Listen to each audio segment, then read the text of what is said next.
আসসালামু আলাইকুম। মির তৌফিক হোসেন স্বাগত জানাচ্ছি এনটিভির সকালের খবরে। ক্রাউন 7 শিরোনাম দেখছিলেন, এবার বলছি পুরো খবর। ৭৯তম জাতিসংঘ সাধারণ অধিবেশনে প্রধান উপদেষ্টা ডক্টর মোহাম্মদ ইউনূসের সঙ্গে সাক্ষাৎ হবে না ভারতের প্রধানমন্ত্রী নরেন্দ্র মোদীর। দুই রাষ্ট্রপ্রধানের শিডিউল না মেলায় কোনো দ্বিপাক্ষিক বৈঠকের সম্ভাবনা নেই উল্লেখ করে পররাষ্ট্র উপদেষ্টা তৌহিদ হোসেন জানান, তার সঙ্গে ভারতের পররাষ্ট্রমন্ত্রী জয়শঙ্করের বৈঠকের কথা রয়েছে। জাতিসংঘের সাধারণ পরিষদের ৭৯তম অধিবেশনে বাংলাদেশের অন্তর্বর্তীকালীন সরকারের প্রধান উপদেষ্টা অধ্যাপক ডক্টর মোহাম্মদ ইউনূসের যোগদান সংক্রান্ত সংবাদ সম্মেলনে তিনি এমন মন্তব্য করেন। বলেন, ভারতের সঙ্গে বাংলাদেশের সম্পর্কে টানাপোড়েন চলছে, তবে সমতার ভিত্তিতে তা উন্নয়নের চেষ্টা করা হবে। রাজনৈতিক পট পরিবর্তনের পর বাংলাদেশের পরিস্থিতি সম্পর্কে বিশ্ববাসীকে অবগত করাই এবারে জাতিসংঘের সাধারণ পরিষদের অধিবেশনে বাংলাদেশের অংশগ্রহণের মূল লক্ষ্য বলে মন্তব্য করেন পররাষ্ট্র উপদেষ্টা। আগামী সোমবার প্রধান উপদেষ্টার নেতৃত্বে ৫৭ জন প্রতিনিধি বাণিজ্যিক ফ্লাইটে নিউ ইয়র্কের উদ্দেশ্যে যাত্রা করবেন এবং ২৭ সেপ্টেম্বর ডক্টর ইউনূস সাধারণ পরিষদের অধিবেশনে ভাষণ দেবেন বলে জানান পররাষ্ট্র উপদেষ্টা। নির্দেশনা দেন যে তারা যেন বিষয়টি নিয়ে আলাপ আলোচনা করে। ২৪ সেপ্টেম্বর জাতিসংঘ সদর দপ্তরে বাংলাদেশ একটি উচ্চ পর্যায়ের রিসেপশন আয়োজন করেছে। বর্তমান সরকার সিদ্ধান্ত নিয়েছে যে অবশ্যই ব্যয় সংকোচ করতে হবে, অপ্রয়োজনীয় কোনো খরচ করা যাবে না। এবারে নিরাপত্তা এবং প্রেস সব মিলিয়ে হবে ৫৭ জন। টেনশন বা একটা ধরুন ভারতের সাথে সম্পর্কের ক্ষেত্রে একটু টানাপোড়েন চলছে, এটা কিন্তু স্বীকার করতে হবে প্রথমেই, কারণ সমস্যার সমাধান করতে হলে তো সমস্যার অস্তিত্ব অস্বীকার করলে চলবে না। আমরা অবশ্যই চেষ্টা করবো সেই টানাপোড়েন যাতে আমরা পেছনে ফেলতে পারি। এবার জাতিসংঘ সাধারণ পরিষদের অধিবেশনের ফাঁকে মার্কিন প্রেসিডেন্ট জো বাইডেন বাংলাদেশের অন্তর্বর্তী সরকারের প্রধান উপদেষ্টা ডক্টর মোহাম্মদ ইউনূসের সঙ্গে দ্বিপক্ষীয় বৈঠক করতে যাচ্ছেন। গত ৩ দশকে বাংলাদেশের কোনো রাষ্ট্র বা সরকার প্রধানের সঙ্গে এমন বৈঠক কখনই হয়নি। নিউ ইয়র্কের স্থানীয় সময় ২৪ সেপ্টেম্বর দুপুরে জাতিসংঘের সদর দফতরে বাংলাদেশ ও যুক্তরাষ্ট্রের শীর্ষ নেতারা বৈঠকে বসবেন। অতিরিক্ত পররাষ্ট্র সচিব রিয়াজ হামিদুল্লাহ শনিবার সন্ধ্যায় তথ্য নিশ্চিত করেন।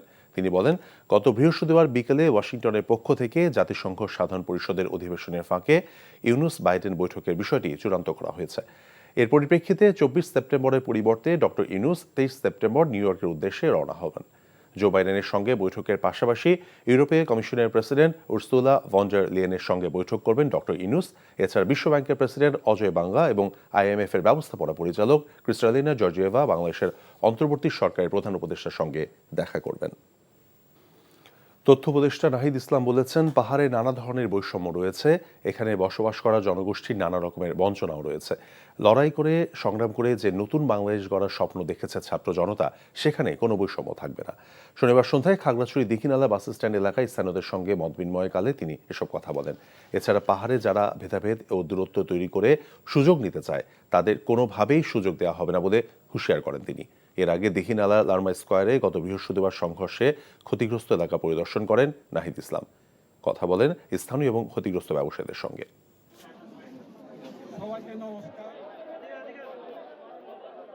পাহাড় সমতল সব মিলিয়ে কিন্তু বাংলাদেশ, এই পাহাড়ে আমার, এই সমতলও আমার, সবাই বাংলাদেশের নাগরিক এবং সকল নাগরিকের অধিকার সমান। তো সেই জায়গাটায় আমাদের শ্রদ্ধা সম্মান রাখতে হবে। আমাদের সকল নাগরিকের অধিকার, তাদের ভাষা সংস্কৃতি সবকিছুকে শ্রদ্ধা সম্মান করে একত্রে বসবাস করতে পারি, সকলের অধিকার যাতে সেখানে রক্ষা করা হয়। বিএনপির ভারপ্রাপ্ত চেয়ারম্যান তারেক রহমান বলেছেন, দেশ স্বৈরাচার মুক্ত হয়েছে, তবে গণতান্ত্রিক অধিকার পুনঃপ্রতিষ্ঠায় এখনো অনেক পথ বাকি। লক্ষ্য অর্জনে দলের নেতাকর্মীদের ঐক্যবদ্ধ এবং ধৈর্য ধরে মানুষের আস্থা অর্জনের আহ্বান জানিয়েছেন তিনি। শনিবার সিরাজগঞ্জের এনায়েতপুরে বিএনপি আয়োজিত স্মরণ সভায় ভার্চুয়ালি যুক্ত হয়ে এসব কথা বলেন তারেক রহমান। সিরাজগঞ্জের শরীফুল ইসলাম ইন্নাকে সাথে নিয়ে ইমরুদ হাসানের রিপোর্ট। স্বৈরাচার শেখ হাসিনা হটাও আন্দোলনের শহীদদের স্মরণে জেলা বিএনপি আয়োজিত স্মরণ সভার রূপ নেয় জনসভায়। লন্ডন থেকে তারেক রহমান যখন ভার্চুয়ালি যুক্ত হন, তখন লোকে লোকারণ্য এনায়েতপুরের ইসলামিয়া উচ্চ বিদ্যালয় মাঠ। তিল ধারণের ঠাঁই ছিল না সেখানে। ছাত্র জনতার আন্দোলনে স্বৈরাচার শেখ হাসিনা পালিয়ে যেতে বাধ্য হয়েছে উল্লেখ করে বিএনপির ভারপ্রাপ্ত চেয়ারম্যান তারেক রহমান বলেন, মানুষের আত্মত্যাগ তখনই সফল হবে যেদিন ভোটের অধিকার প্রতিষ্ঠিত হবে। স্বৈরাচারকে বিদায় করার মাধ্যমে আমাদের লক্ষ্যের অল্প একটু অর্জন করেছে। আমাদের আরো বহু সামনে যেতে হবে, অনেক পথ বাকি আছে আমাদের চলার। এই পথ আমাদেরকে পাড়ি দিতে হবে।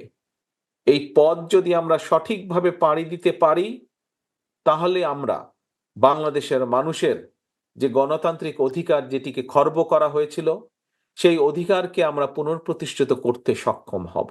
জনগণের কাছে জবাবদিহিমূলক সরকার প্রতিষ্ঠা করারই হচ্ছে আমাদের লক্ষ্য, আমাদের উদ্দেশ্য। বেগম খালেদা জিয়া সরকারের আমলে কৃষকের 5,000 টাকা কৃষি ঋণ মওকুফের কথা উল্লেখ করে তারেক রহমান বলেন, বিএনপি সবসময় মানুষের কল্যাণের রাজনীতি করে। বলেন, দেশকে এগিয়ে নিতে শুধু রাজনৈতিক অধিকারই নয়, মানুষের অর্থনৈতিক মুক্তিও নিশ্চিত করতে হবে। বাংলাদেশের কে যদি এগিয়ে নিয়ে যেতে হয়, বাংলাদেশের মানুষের যদি ভাগ্য পরিবর্তন করতে হয়, শুধু রাজনৈতিক মুক্তি অর্জন করলেই আমাদের সম্পূর্ণ মুক্তি আসবে না। রাজনৈতিক মুক্তি অর্জনের পাশাপাশি এটিকে ফলপ্রসূ করতে হলে, এটির সুফল পেতে হলে আমাদেরকে অবশ্যই পাশাপাশি জনগণের অর্থনৈতিক মুক্তি অর্জনের পথ বা উপায় বাতলাতে হবে। দেশের মানুষ বিএনপির দিকে তাকিয়ে আছে মন্তব্য করে নেতাকর্মীদের মানুষের আস্থা অর্জন করতে কাজ করার পরামর্শ দেন বিএনপির ভারপ্রাপ্ত চেয়ারম্যান। আমাদেরকে সকলকে ঐক্যবদ্ধ থাকতে হবে, আমাদেরকে ধৈর্য ধারণ করতে হবে, আমাদেরকে আইন হাতে তুলে নিলে চলবে না, আইনকে আইনের মতন করে চলতে দিতে হবে। বাংলাদেশের মানুষ, খেটে খাওয়া মানুষ, গ্রামের মানুষ আপনাদের দিকে তাকিয়ে আছে। আপনাদের দিকেই তাদের প্রত্যাশা যে আপনারা ভবিষ্যতে এই দেশকে সামনের দিকে এগিয়ে নিয়ে যাবেন। কাজেই আমার সহকর্মীবৃন্দ, দলের নেতা কর্মীবৃন্দ, আপনাদেরকে সেভাবে নিজেদেরকে প্রস্তুত করতে হবে যাতে করে মানুষ আপনাদের উপরে আস্থা রাখতে পারে, আপনাদের উপরে ভরসা রাখতে পারে। ক্ষমতায় গেলে তাঁত শিল্পের প্রসারে বিএনপি কাজ করবে বলেও প্রতিশ্রুতি দেন তারেক রহমান। বসবাস ইমরুল আহসান, এনটিভি নিউজ, ঢাকা। চাপিয়ে দেওয়া সংস্কার নয়, সংস্কার টেকসই করতে রাজনৈতিক দলগুলোর সঙ্গে আলোচনার আহ্বান জানিয়েছেন বিএনপি মহাসচিব মির্জা ফখরুল ইসলাম আলমগীর। নির্বাচনের জন্য সুনির্দিষ্ট কোনো সময়সীমার কথা না বললেও তিনি বলেছেন, নির্বাচন দেরি হলে তা হবে গণতন্ত্রের জন্য হুমকি। শনিবার গুলশানে দলের চেয়ারপারসনের কার্যালয়ে সাংবাদিকদের সঙ্গে মত বিনিময়ে এসব কথা বলেন মির্জা ফখরুল। ইমরুল হাসানের আরেকটি রিপোর্ট। অন্তর্বর্তীকালীন সরকারের কর্মকাণ্ড এবং সাম্প্রতিক নানা বিষয়ে সাংবাদিকদের মুখোমুখি হন বিএনপির মহাসচিব। 5ই আগস্টের পালাবদলে নতুন সম্ভাবনা তৈরি হয়েছে উল্লেখ করে তিনি বলেন, কোনো সংস্কারই টেকসই হবে না জনগণের অংশগ্রহণ ছাড়া। যে কোনো সিদ্ধান্ত নেওয়ার আগে রাজনৈতিক দলগুলোর মতামত নেওয়ার আহ্বান জানান তিনি।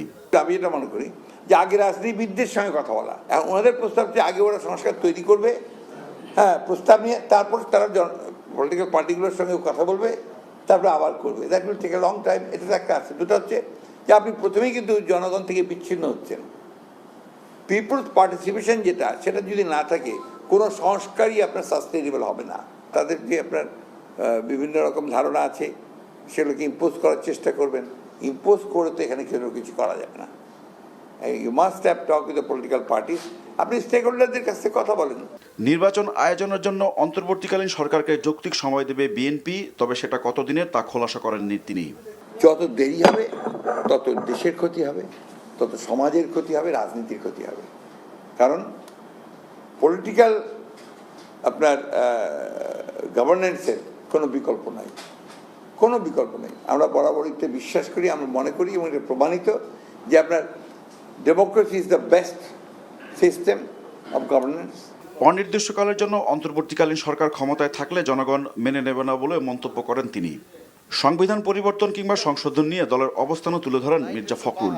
পাবলিক কনসেনসাস তো আছেই, সেই সঙ্গে আপনার আইনগত দিকগুলো দেখে নিয়ে আপনি একদিনে সব কিছু পাল্টে দিতে পারবেন না, সেগুলো দেখতে হবে। তো অর্থাৎ যেটা সবচেয়ে বেশি নিরাপদ হবে, জনগণের সঙ্গে কথা বলে জনগণের ফুল ম্যান্ডেটটা নিয়ে যদি আপনি আমূল পরিবর্তন করতে চান বা আপনি নতুন করে লিখতে চান সেটা, আর তা নাহলে বর্তমান এক্সিস্টিং যেটা আছে তার সঙ্গে যদি আপনি করতে চান তার সেটাও সম্ভব। অ্যামেন্ডমেন্ট আপনি করতে পারবেন এমন তো কোনো কথা নেই, কিন্তু সেটাও আলোচনা করে যেটা আমি সেই জন্য যে কথাটা আমি বলেছিলাম আর কি, যে সেটা হচ্ছে যে আপনার নির্বাচনটা হোক।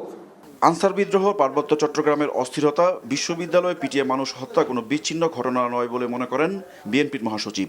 এটা নিঃসন্দেহে একটা part of destabilising the ruling government, যেটা যার দায়িত্বে আছে তাদেরকে ডিস্ট করা, বাংলাদেশের পলিটিক্সটাকে ডিস্টেবিলাইজ করা। অভিজ্ঞতার অভাবে সরকারের যে কোনো সিদ্ধান্ত নিতে দেরি হচ্ছে বলেও মন্তব্য করেন তিনি। Imrul Hasan, NTV news, Dhaka. বিগত বছরগুলোতে বিচার বিভাগের উপর নগ্ন হস্তক্ষেপ করে ন্যায় বিচারের মূল্যবোধকে বিনষ্ট এবং বিকৃত করা হয়েছে বলে মন্তব্য করেছেন প্রধান বিচারপতি সৈয়দ রেফাত আহমেদ। শীঘ্রই সংসদ এবং নির্বাচন কমিশন সচিবালয়ে ন্যায় বিচার বিভাগের জন্য পৃথক সচিবালয়ের প্রস্তাবনা পাঠাবেন বলে জানান তিনি। শনিবার সুপ্রিম কোর্টের প্রধান বিচারপতির অভিভাষণ অনুষ্ঠানে তিনি এসব কথা বলেন। বিচার বিভাগে সব ধরনের দুর্নীতিকে শূন্যের কোটায় নামিয়ে আনার দৃঢ় প্রত্যয় ব্যক্ত করেন প্রধান বিচারপতি। অনুষ্ঠানে আইন উপদেষ্টা, বিচারক নিয়োগ সহ বিচার বিভাগের সংস্কার আনার কথা পুনর্ব্যক্ত করেন। ফাহাদ মোহাম্মদের রিপোর্ট। ছাত্র জনতার গণঅভ্যুত্থানের পর বাংলাদেশের প্রধান বিচারপতির দায়িত্ব নেন বিচারপতি সৈয়দ রেফাত আহমেদ। দায়িত্ব নেবার পর প্রধান বিচারপতির অভিভাষণ অনুষ্ঠানে বিচারক ও বিচার বিভাগীয় কর্মকর্তাদের উদ্দেশ্যে বক্তব্য রাখেন তিনি। বলেন, বিচার বিভাগকে কলুষিত করা হয়েছে। বিচার বিভাগের উপরে মানুষের যে আস্থার সংকট তৈরি হয়েছে তা দূর করে নতুন দক্ষ প্রগতিশীল বিচার বিভাগ প্রতিষ্ঠা করাই হবে সংস্কারের মূল লক্ষ্য। বিগত বছরগুলোতে বিচার বিভাগের উপর নগ্ন হস্তক্ষেপ করা হয়েছে। ন্যায় বিচারের মূল্যবোধকে বিনষ্ট ও বিকৃত করা হয়েছে। এতে বিচার বিভাগের উপর মানুষের আস্থার সংকট তৈরি হয়েছে। আমরা এমন একটি বিচার বিভাগ গড়তে চাই যেটি বিচার বিভাগ এবং সততা ও অধিকার বোধের নিশ্চয়তার একটি নিরাপদ দুর্গে পরিণত হবে। কোনো সন্দেহ নেই যে বিদ্যমান সমস্যাগুলোর মধ্যে প্রধান সমস্যা হচ্ছে নির্বাহী বিভাগ থেকে বিচার বিভাগ কার্যকর রূপে পৃথক না হওয়া। বিচারকদের প্রকৃত স্বাধীনতা ততদিন পর্যন্ত নিশ্চিত হবে না যতদিন না বিচার বিভাগে দীর্ঘদিন ধরে বিরাজমান দ্বৈত শাসন ব্যবস্থা অর্থাৎ সুপ্রিম কোর্ট ও আইন মন্ত্রণালয়ের যৌথ এখতিয়ার সম্পূর্ণরূপে বিলোপ করে জরুরি ভিত্তিতে বাংলাদেশ সুপ্রিম কোর্টের অধীনে পৃথক সচিবালয় প্রতিষ্ঠা করা হবে। প্রধান বিচারপতি বলেন, অন্যান্য প্রতিষ্ঠানের মতো বিচার বিভাগেও দুর্নীতি রয়েছে। এক্ষেত্রে কাউকে ছাড় দেওয়া হবে না বলে জানান তিনি। আমরা দেখেছি চাঞ্চল্যকর সাগররুনি হত্যাকাণ্ডের তদন্ত রিপোর্ট প্রদানের জন্য ইতিমধ্যে 111 বার সময় নেওয়া হয়েছে। এটা কিছুতেই কাম্য হতে পারে না। বিচারকদের জবাবদিহিতা নিশ্চিত করা ও বিচার বিভাগের দুর্নীতি বন্ধ করতে আমি বদ্ধপরিকর। আজ আমি এই মঞ্চ হতে বিচার বিভাগের যে কোনো প্রকার দুর্নীতির বিরুদ্ধে জিরো টলারেন্স ঘোষণা করছি। ব্যক্তি পর্যায়ে একজন বিচারকের দুর্নীতি সমগ্র বিচার বিভাগের উপরে কালিমা লেপন করে। প্রধান বিচারপতির অভিভাষণে আইন উপদেষ্টা বলেন, বিচার বিভাগের মর্যাদা নির্ভর করে বিচার বিভাগের কর্মকর্তাদের উপর। আইন এবং বিবেক দিয়ে কাজ করতে বিচারকদের প্রতি অনুরোধ জানান তিনি। প্রধান উপদেষ্টা ডক্টর ইউনূসের মামলা আর্জি গ্রহণ করতে বিব্রত বোধ করেছিলেন। আপনাদেরকে কেন করেছিলেন? আপনার এটা দায়িত্ব না, আপনার এটা সাংবিধানিক দায়িত্ব না? আপনি শুনে রিজেক্ট করে দেন, শুনে রিজেক্ট করেন, সমস্যা নাই। আপনি শুনবেনই না, আপনারা এগুলি একটু বিবেচনা করেন। আপনাদের এখানে অনেক ভালো বিচারপতি আছেন, আপনাদের সুনাম কিছু বিচারপতির কারণে ক্ষুণ্ণ হয়েছে। অনুষ্ঠানে বাংলাদেশের অ্যাটর্নি জেনারেল মোহাম্মদ আসাদুজ্জামান বলেন, বিগত ফ্যাসিস্ট সরকারের দোসর অনেক বিচারক এখনও গুরুত্বপূর্ণ পদে বহাল আছে, যা চলমান থাকলে সবার কাছে ভুল মেসেজ যাবে। বিষয়টি দেখতে সংশ্লিষ্টদের আহ্বান জানান তিনি। Fahad Mohammad, NTV news, Dhaka. অন্তর্বর্তীকালীন সরকার এখন পর্যন্ত দুর্বলভাবে কাজ করছে, তাই এই সরকারের সফল হওয়ার আভাস মিলছে না। শনিবার সেন্টার ফর গভর্নেন্স স্টাডিজের আলোচনায় এসব মন্তব্য করেন বক্তারা। এখনও সংস্কারের কোনো রূপরেখা আসেনি জানিয়ে রাজনীতিবিদ এবং বিশিষ্টজনরা আরও বলেন, জনগণের প্রত্যাশা উপলব্ধি করতে পারছে না এই সরকার। এসব অন্তর্বর্তীকালীন সরকার উপদেষ্টা সৈয়দা রিজওয়ানা হাসান বলেন, সব জায়গায় ফ্যাসিবাদের দোসররা রয়েছে, তাই রাতারাতি পরিবর্তন সম্ভব হচ্ছে না। হাসানুল শাওনের রিপোর্ট। যারা দুঃসময়ের কণ্ঠস্বর ছিলেন তাদের স্বপ্ন ও বাস্তবতার হিসেব কষতেই centre for governance studies CGS এর এই আলোচনা। রাজধানীতে বিআইআইএসএস অডিটোরিয়ামে আলোচনার বক্তারা তুলে ধরেন বিগত সরকারের সময়কালে নানা জুলুম আর নিপীড়নের খতিয়ান। তুলে নিয়ে বন্দি রাখবে কেন এভাবে মাসের পর মাস, বছরের পর বছর? ফ্যাসিবাদের দোসররা এখনো সক্রিয় জানিয়ে বক্তারা বলেন, স্বৈরাচারের আমলা দিয়ে রাষ্ট্রে পরিবর্তন আনা সম্ভব না। প্রত্যেকের চাহিদা মেটাবেন, এই প্রত্যাশা আমাদের সবার মধ্যে আছে। এই প্রত্যাশাকে গিয়ে এই গভর্নমেন্ট ধারণ করা দূরের কথা ভাই। ওনারা কি উপলব্ধি করতে পারেন যে এতগুলি চাহিদা আমাদেরকে ঘিরে হচ্ছে? আমার কাছে মনে হয় নাই। আমরা পলিটিক্যাল পার্টিরা কিন্তু ধৈর্যের সাথে এটাতে আছে। সংস্কার করেন আপনারা, আমরা আপনাদের পাশে থাকতে। সেই সংস্কারের এখন পর্যন্ত আমরা রোড ম্যাপ পাইনি, আমরা জানি না। আরম্ভ করছেন, তার উপরে ডিপেন্ড করবে কবে যাবে। তবে আমি মনে করি এমন মানুষ সরকারে থাকা উচিত যাদের সাথে মানুষের কানেক্টিভিটি আছে। বক্তারা আরও বলেন, রাজনৈতিক ঐক্যমতের ভিত্তিতে রাষ্ট্রে গণতান্ত্রিক প্রক্রিয়া নিশ্চিত করতে হবে অন্তর্বর্তীকালীন সরকারকে। এখন পর্যন্ত গভর্নমেন্টের ফাংশনিং এত দুর্বল, ওইদিকে পাহাড় অশান্ত হচ্ছে, এইদিকে আবার মাইনরিটি, এইদিকে আপনার রাস্তায় নামছে, রাজনৈতিক দলগুলোর সাথে কোনো ওপেন আলোচনা নাই। গণতান্ত্রিক সংবিধান, এটা যদি আমাদের লক্ষ্য হয়, যদি একটা গণতান্ত্রিক প্রক্রিয়ায় রাজনৈতিক ঐক্যমত্যের ভিত্তিতে আমরা এই কাজটা করতে না পারি, আমরা ঝুঁকি বাড়িয়ে তুলব কেবল। ক্ষমতার অপব্যবহার করে আবার কেউ যাতে দানবে পরিণত না হতে পারে সে বিষয়ে নজরদারি অব্যাহত রাখার তাগিদ দেন বক্তারা। আমরা যদি নৈতিকতা ব্যবহার না করি তাহলে কিন্তু আমাদের যে ক্ষমতা আছে সেই ক্ষমতারও অপব্যবহার হবে।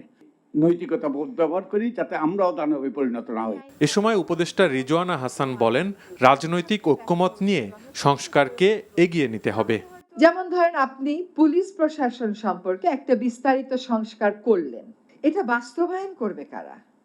যে লোকগুলো বাস্তবায়ন করবে তারা তো প্রায় সকলেই রয়ে যাচ্ছেন। সমাজের প্রতিটা জায়গায় যখন ফ্যাসিজমের দোসররা একেবারে গ্রথিত অবস্থায় আছে, সেখানে ওভারনাইট সবকিছু টান দিয়ে চেঞ্জ করে দেওয়াটা সম্ভব না। অন্তর্বর্তীকালীন সরকারকে জনগণের প্রত্যাশা পূরণে আরও সক্রিয় হওয়ারও তাগিদ দেন আলোচনার বক্তারা।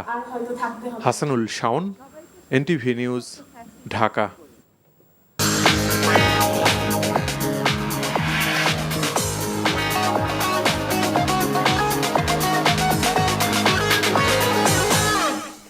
নগদ নিবেদিত অর্থনীতির খবর।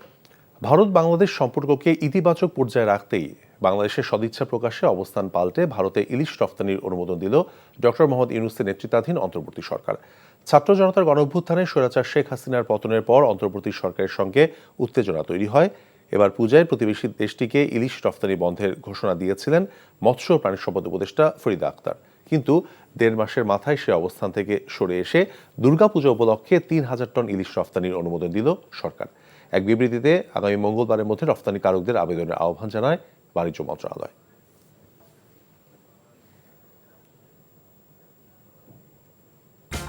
এই ছিল সকালের খবরে। এই খবরের ভিডিও সহ আপডেট জানতে ভিজিট করুন এনটিভি অনলাইন www.ntvbd.com। এছাড়াও এনটিভির জনপ্রিয় সব অনুষ্ঠান এবং খবরের আপডেট জানতে ভিজিট করুন আমাদের ইউটিউব এবং ভেরিফাইড ফেসবুক পেজ। ধন্যবাদ সবাইকে।